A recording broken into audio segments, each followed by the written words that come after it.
We're Vermilion Green, and we're excited to present our marketing ID to you today. My name is Daniel Yorkstorp, and with me I have Joey Jackson, Kristen Johnson, and Victoria Milton. So we'd like to kick off this event with a short film that we created.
I'm really glad you guys enjoyed that. It was a lot of fun to make.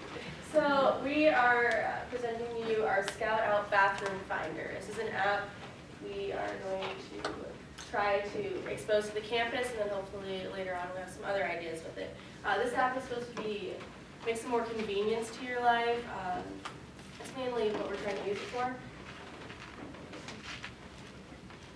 So how you use Scout Outs is it's going to open up with the logo as you just saw on the opening page, and then it'll go into your map here, and then it'll list your nearest restrooms to farthest away restrooms on a 5-star scale system or not yet rated system.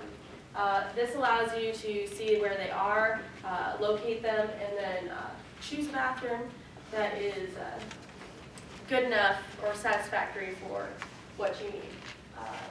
These also will allow you to know if, once you click on them, you can know if it's disabled, if it's been freshly stocked, if there's some damages, if repairs need to be made, if there's request orders for that.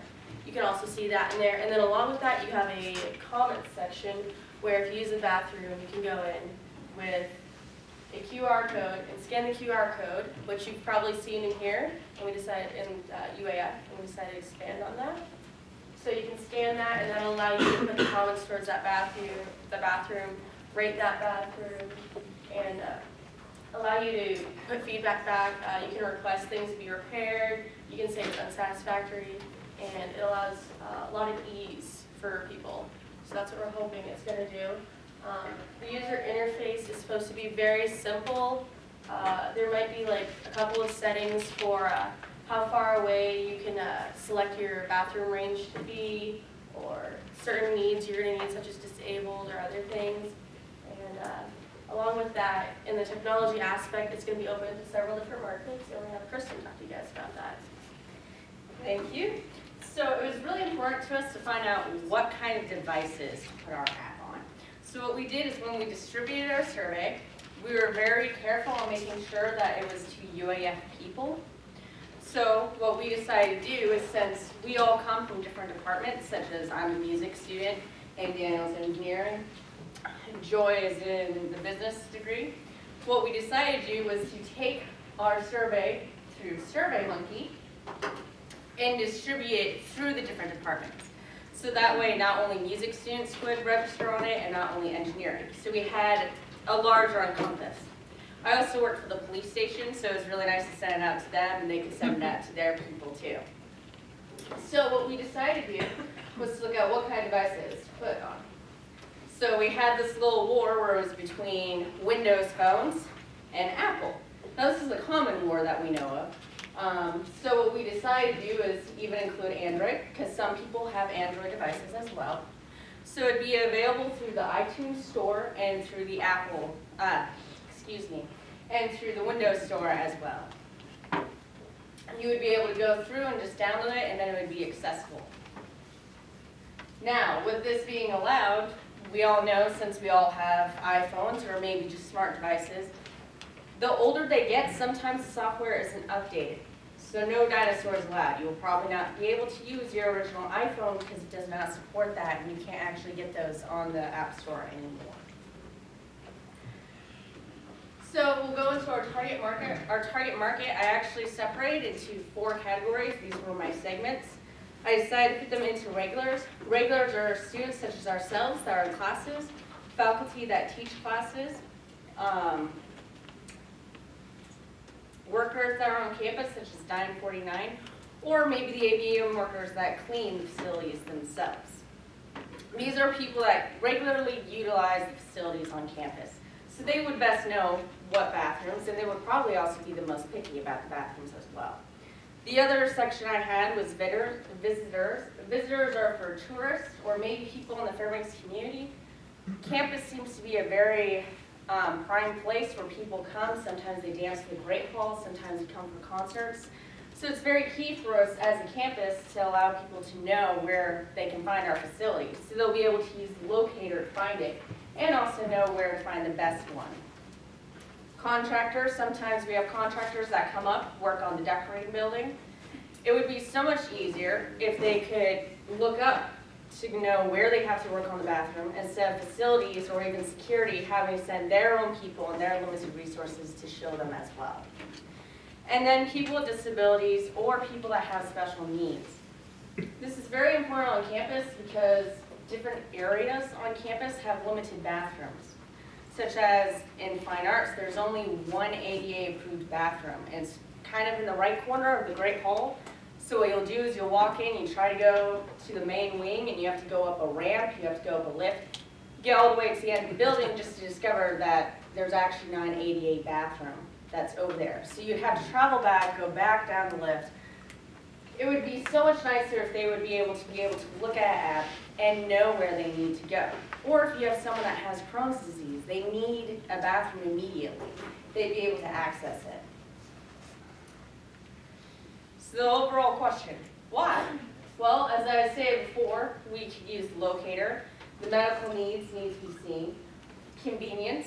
How many of you as students sometimes walk in, grooming we use as an example here, you walk in, you need to use the bathroom, and you see toilet paper everywhere. You know, I can go to class.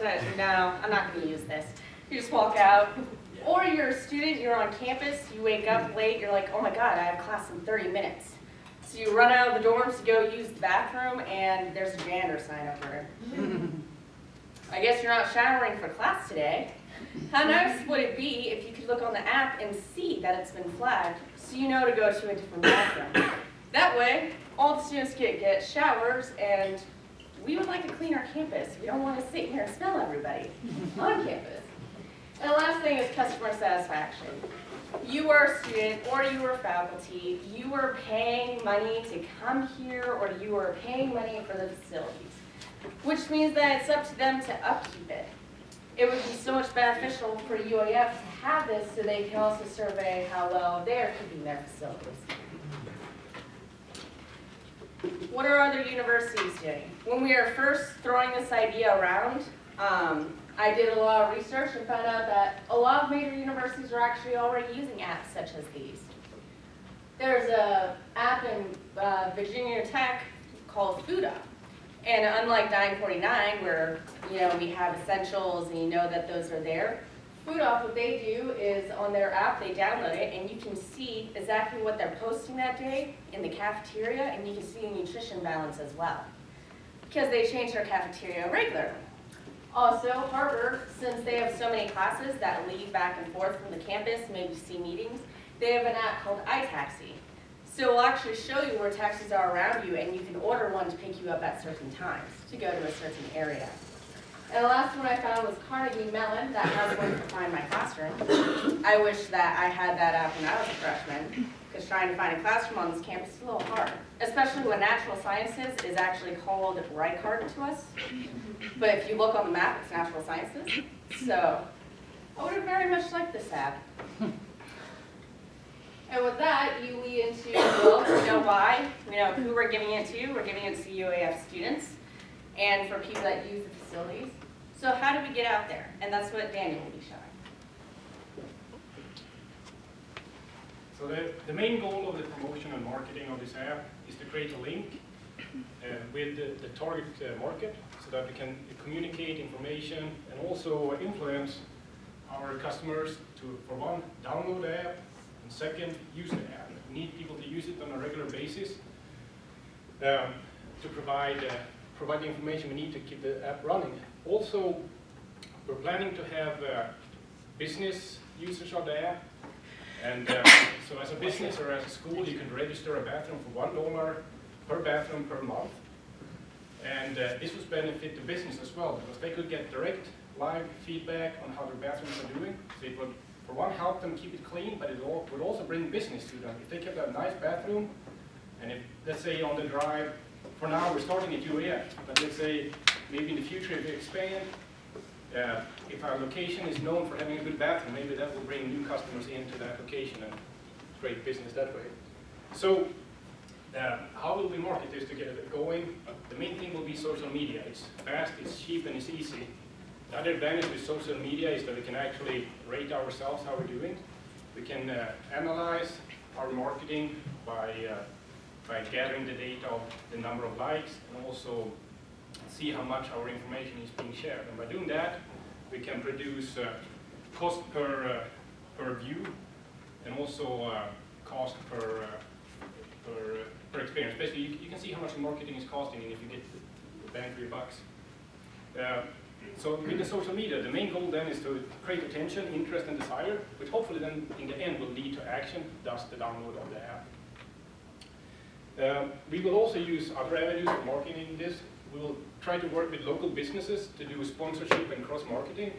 One idea we got was to work with a Chattanooga Lodge during the annual outhouse race event in the springtime.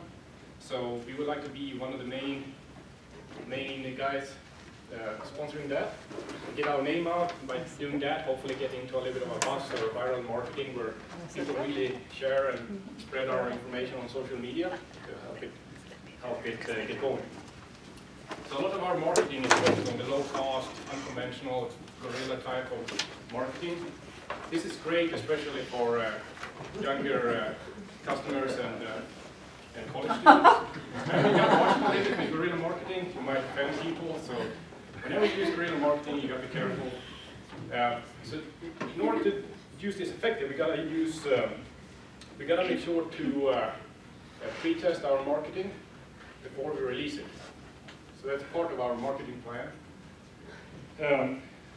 Also, this type of marketing, the guerrilla marketing, it will usually get one part of your target market, but it might not get all of your target market. Thus, it's important to complement it with other stuff. Due to that, we're going to have a sign at every bathroom. Basically, the QR code with some brief information that will provide both marketing for the app, but also information on how to hook up and be part of the app. So with that, I want to hand it over to Vic, that's going to tell you more about future opportunities and expansion. So growth and expansion, when you think expanding, you want to think big. But first we like to start in our own area. We are centralized on campus. Well, we would be if we actually had, yeah. But we'd be centralized on campus, and from there we would like to move out towards the Fort Wayne Wright area or out towards the Johansson Expressway where there's the Walmart and Home Depot, and also over towards the shopping forum, also known as the Bentley Mall. The reason we chose areas like these is because there's heavy trafficking and it's like highly populated with, you know, activity during the day. So I think we get a lot of use from the app during that time because people all the time with tourists and everything coming through the city don't really know the area, and you know, of course you have to go, so it would be an easy way for them to find somewhere to go. If this proves successful for us, we would also move towards areas like Anchorage, tourist attractions like the Denali State Park would definitely help us with the app and the use of it. So why expand? The ultimate goal, the ultimate goal of many businesses is profit, and it's our ultimate goal as well. As Daniel previously touched based on, for partners that we get, it would bring in revenue because the users are now traveling to businesses that they may not have gone into before. And sometimes, say a restaurant is one of our partners and someone uses the bathroom there, they might be hungry again. That's generating revenue for that business. And it's definitely user friendly. It is free to the public. There's no cost associated with signing up for it. It's all within business as far as cost like that goes. Definitely that is how we earn our revenue between us and our partnerships. But also, as previously stated, the contract would consist of the businesses paying $1 per bathroom per month. And as you can see, we are going for world domination, okay? That is our ultimate goal besides revenue. But to finish up our presentation, we are going to go ahead and show you what a preview of the app would be like.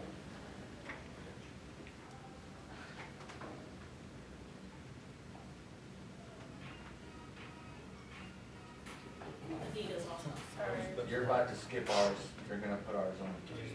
Stop that.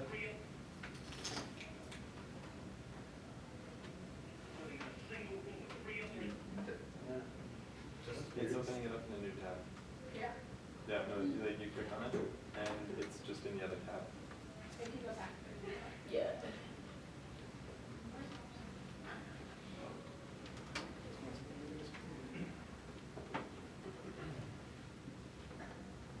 Technical difficulties, you guys. Happens to the best.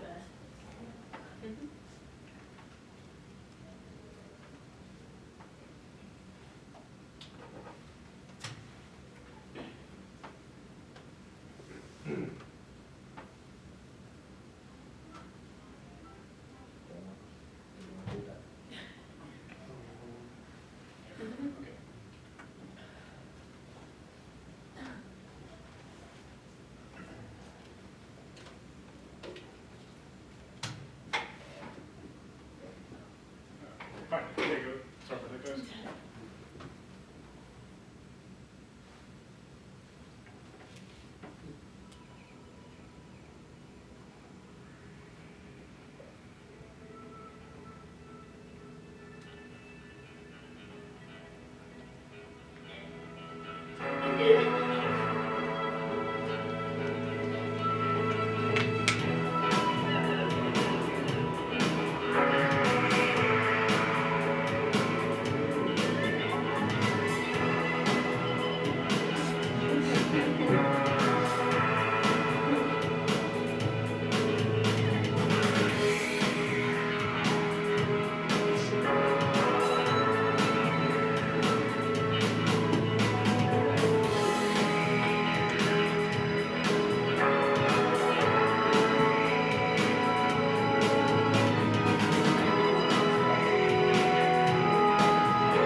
That is the end of our presentation, guys. Thank you so much for the opportunity. And remember, ready for it?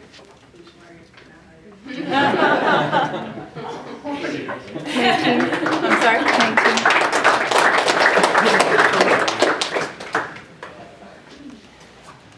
you. Questions? Are you at all worried that people would be embarrassed moving out of this? You know, if they're embarrassed, then they shouldn't have it. We kind of thought about that too, and as part of the app, like we really want people to keep rating, not just download the app, we want people to use the app. So doing that, we were thinking about creating some kind of surprise every time you rate it. It's kind of like a game or like opening Christmas presents, where you get a new sound or a new little cartoon come up on your screen, so that would be part of the motivation to keep rating. You guys considered advertising to magazines as rating material? Does it go straight from your phone, from your app? Yes. Go ahead. What, had two different ones. What would be the main complication with, when you said no dinosaurs? What would be the main technical It's not complication? system compatible, just a big thing. Right, so as you know, like right now, I think they're on iOS 11. No, I don't use that. Okay, if you use the new smartphones, especially Apple or even Windows, they get to a point where it doesn't update anymore.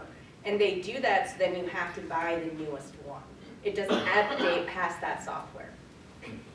And that's what I mean is that we wouldn't allow dinosaurs because our app couldn't work. They don't actually allow it on the App Store at all at that point.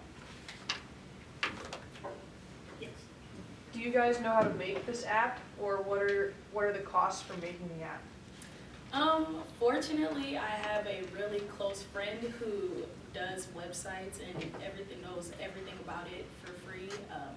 He's older, but he's been in the Army for doing things like this, and he has let me know if I ever needed anything like this created, and I could just call him and he'd have it done like that for us. There's also another idea that like we were throwing around about talking about UAF kind of supporting it since it's going to start at UAF. And the IT department could take over that since they have people that are trained for that. It would actually be kind of a nifty idea if the programming classes could use it as their projects as well.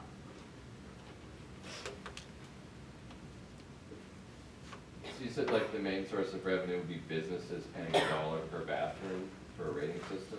You guys thought about maybe like, there's a way to incorporate like advertising into the app? 'Cause it seems like that would generate a lot more revenue. 'Cause it seems like you would have to have a lot of bathrooms in order to generate. I think eventually, once it gets going, I think, but the hard thing that we're really concerned about is the startup. Once it's a good idea and once it's running, money will hopefully flow in from all kinds of different avenues, but it's the startup that's hard. And that's too, why in the beginning, $1 per bathroom, we can probably charge more than that once the app gets going. But we need to create users for the app to start it up. So I think you need to like more precisely consider your pricing structure, because that $1 per bathroom is gonna promote a whole bunch of multi-fixture bathrooms. Just a joke, really.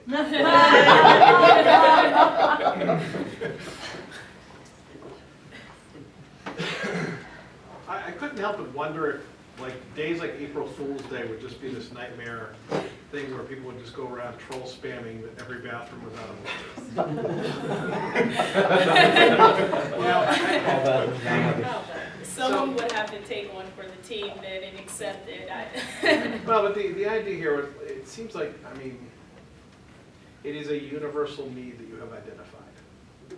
So I'm thinking of this as ironically like the last team, you know, find your own goal, and maybe a future team. Anyway, the thing is, when you're partnering with the university, and you've got a facility that is out of order, because I actually do have a great story about my first year teaching up here. I'd gotten a severe bout of food poisoning. And it was only the adrenaline of the first day of class that kept me going. And as soon as I got into my new class, it was immediately like flop sweat. I mean, water pouring on my head. And everybody thought I was going to die. And that's when I discovered to my chagrin that the men's room was on the 3rd floor of the Bunnell building. So I don't know if the app had been any help there, but I can understand those needs. Also changing tables, things like that, different amenities. So there is a universal need. Yes, humans do eliminate. But I don't think you can stand on money will flow in as a marketing pitch. You need to start out with where's the money going to come from. And I think he identified it earlier. In-app advertising is going to be your lowest hanging fruit. You're going to try and convince people outside of the universities. The university is almost built in because there are so many. How do you get people to use the app? It's because you're telling them you've mapped them all out. And how do you sell it to the university is that they know instantly when one of their facilities need to be tended to, so it shortens that make-ready cycle, like maintenance people, right? So to make money on it and to sell to the university, to me, in-app advertising is your shortest distance from A to B. The investment, but once you get off campus though, or once you get out of into decentralized private businesses, I just am not, that to me is, I'm not hearing that You haven't convinced me that there's value in that. If you're marketing that to a private business, because on the one hand, you know, I work at a bank, and the restrooms we have are behind the teller line, so we wouldn't be able to pitch on that. The other thing would be if I own a restaurant, and suddenly I've just got somebody who just wants to come into my joint just to use the can, kind of thing. For lack of a, you know, to as base level, you know. And you're saying, I'm gonna pay you $1 so that people know I have a usable public restroom in hopes that they buy something off the menu. I'm just not, you know, I like the rating part of it, but I really think that it'd be easier to not sell to them. I think it'd be easier to sell, I think it'd be easier just to provide in-app advertising. Because if you're gonna be using the app for free, well, it's got to cost. Something will pop up and say something, I don't know, discounts on Charmin bath tissue because you're thinking about it, right? Or, you know, Lysol toilet roll cleaner or something like that. That could lead to more business in that way. Okay. All right, Bill, why don't you be our opener since you have the floor and continue on with your open My comments. rant. Like I said, I like the fact that you guys have identified a very, very human, everybody needs to do it. And it is one of those things that people can get very picky about. I'm not sure that people have the same level of discernment or pickiness when it comes to using it. I know that the day that I really needed a bathroom, I would have taken everything I could have found. But my concern is that you're not really, if you're going to pitch this idea to somebody, you're missing that you're missing that revenue piece. In my mind, it's right there in front of you. It's right there. It's just in-app advertising. You can figure out, and that's really a piece of research you need to throw into this, is what do you get for each time one of those little pop-up come up? You know, I'm scrolling through my screen. What's the nearest one? That one's offline, that one's offline. Or I walk into one and I want to report one that needs to be fixed. Boop, okay, so that's been reported. Something pops up and says, you know, what is that worth? What do each one of those get you? How many people cycle through this university every semester? And you use it. Or how many people are using the facilities on Fort Wainwright? Or at the hospital? That kind of thing. Because again, the value story is you go to the centralized area and you say, you know, this tells you, your maintenance people, where they need to be at a given time. And at the same time, it generates revenue for the university, the Army, or the hospital. So. Other than that, it was a pretty solid presentation. So I like the little film vignettes, the intro and the end. That was awesome. That financial model, yeah, definitely work on that. The need's there, but the cash, I don't see how that necessarily fits. It's kind of like a gas buddy concept. Of course, they generate their revenue through the advertising. All kinds of benefit for the consumer, the user. Just if I'm a business and I've got public restrooms, I have them because I have to in most cases, not because I'm particularly proud of them, if you see around town. And probably not encouraging that much because that person who's in the bathroom's not on the floor and they're not buying anything. Some exceptions to that. Texas, they have these truck stops called Buc-ee's. Have you ever been to one of those? They're like 60 stall restrooms and people stop there just because the restrooms are so awesome. So different business model than your app, but it works for them. So yeah, good work. How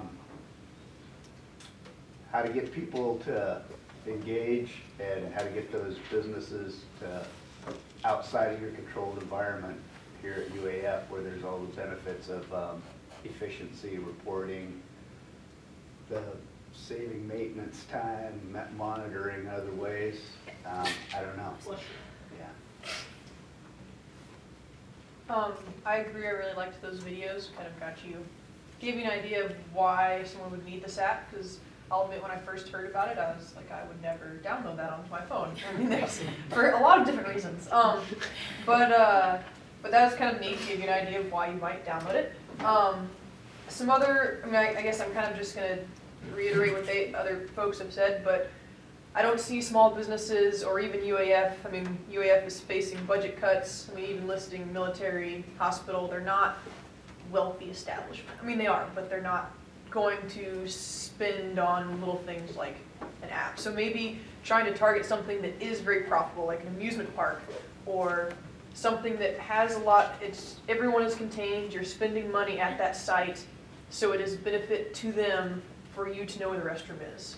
Because I don't see little individual businesses paying to let people know that we have a bathroom. Because it seems like instead of wanting people to come use the bathroom, they have signs, don't come use our bathroom.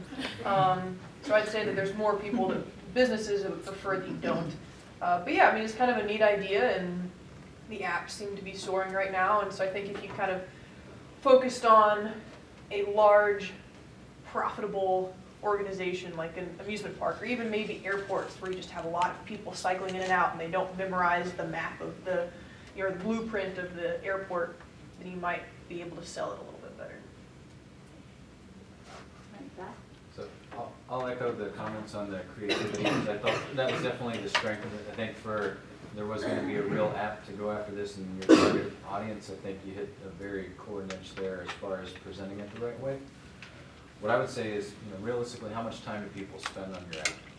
Because that's going to drive what generates the revenue for your business. And if it's the 5 or 10 seconds or 30 seconds to find the nearest bathroom and then they're off the app, where do you make the money off of it?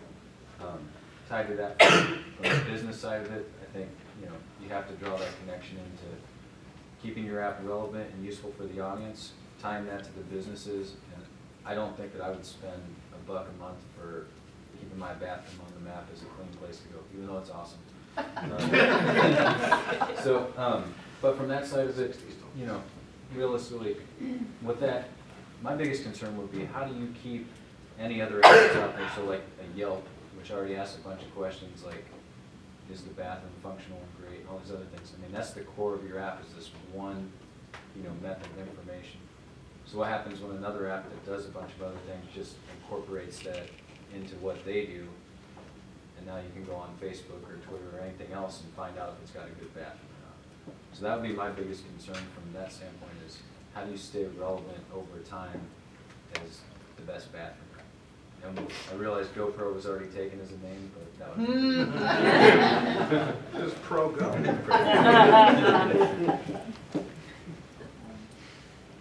following up a little bit on what Matthew said, that was one thing that I was concerned about, is how you copyright this idea. I'm a little bit different than some. I thought this was a really interesting, original, quirky idea that I thought I think you could drive demand for something like this if you had the right kind of push and the right kind of thing. I think this might be something that, one of those crazy, quirky, weird little things that people just start using and it just catches fire. I'm not sure how you would maintain that momentum. I think you're targeting the wrong side of the demographic. I think you would be better suited to the users, to be marketing to them and to make the kind of drive your demand and make that part of your pricing strategy rather than the businesses. There's too much risk for a business if they get rated poorly, or if they really don't want a lot of traffic on their website. But I think if you market it well to your users, you're going to drive the demand from that side of it. I'm not entirely sure how you make any money on this, but I would think I would kind of like to have access to this. I think it'd be really great. I think it is a kind of fun, catchy, weird thing that could kind of totally go viral. And I like the slogan a lot. I like that, making your business perfect. All right, big round of applause.